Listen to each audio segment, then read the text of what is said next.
force, rolling on my wrist, diamonds up and down my chain.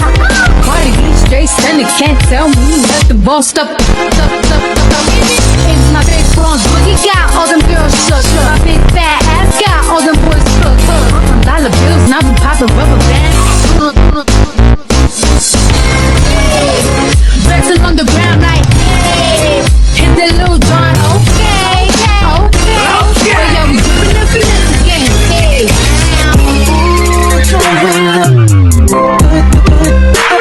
There's a reason why they watch all night long.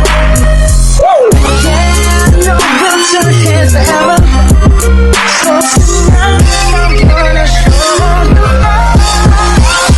When I walk with you, when I walk with you, when I walk with you, when I walk with you.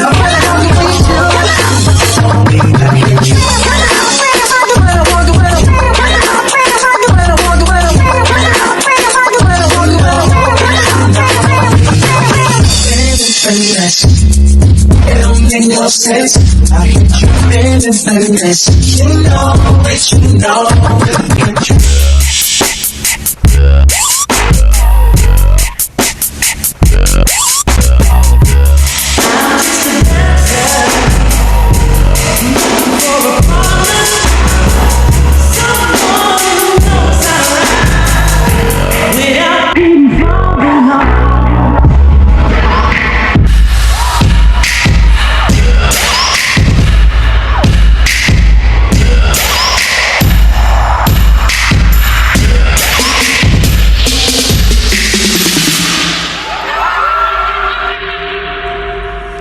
Have you guys enjoyed watching the dance?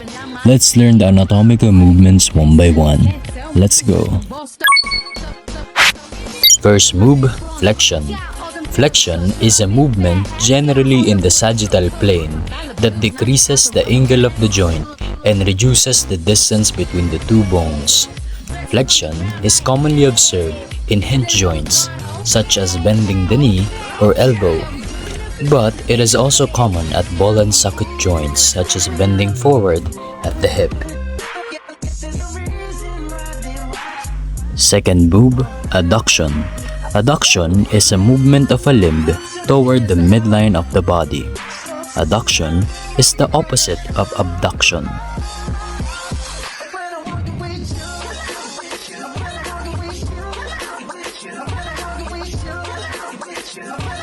Third move, abduction. We learned that in adduction, the movement of a limb is toward the midline of the body. In abduction, the movement of a limb is away from the midline or median plane of the body.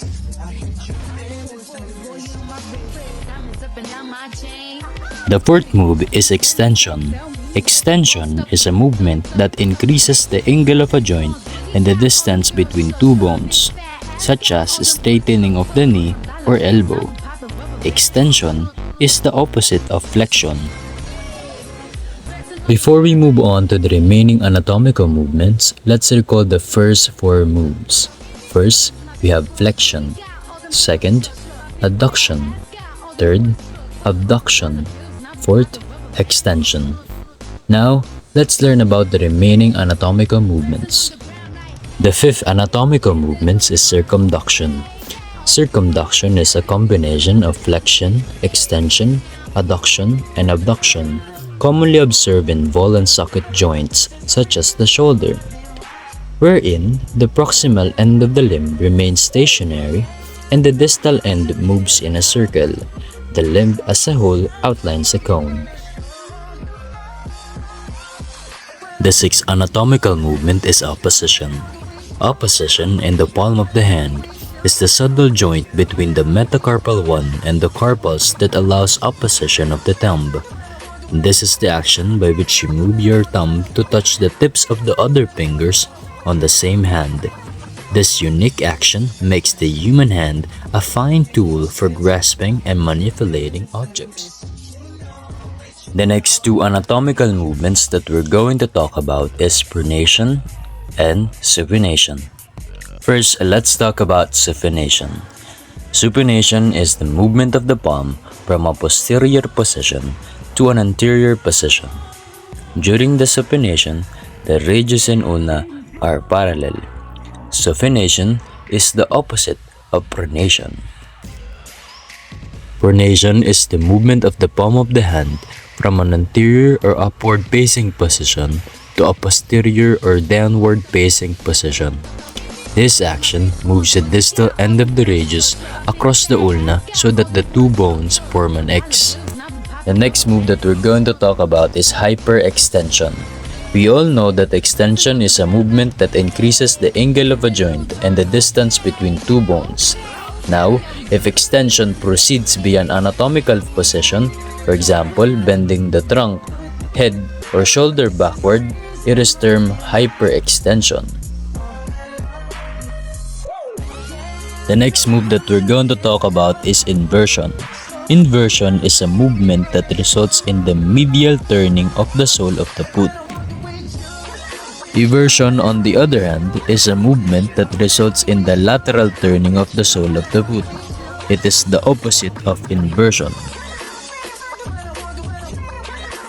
Next move is dorsiflexion.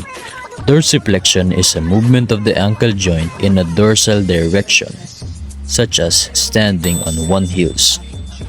The next anatomical movement is plantar flexion. Plantar flexion is a movement of the ankle joint in which the foot is flexed downward, such as standing on one toes or pointing the toes. Now, let's move on to the last anatomical movement, which is rotation. Rotation is a movement of a bone around its longitudinal axis. Rotation is a common movement of a ball and socket joints and describe the movement of the atlas around the dens of the axis, as in shaking your head no. There are two types of rotation. In this demonstration, we can show you how lateral and medial rotation works.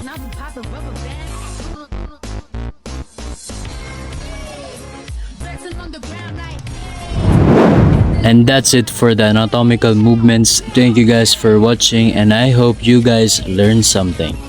Bye-bye!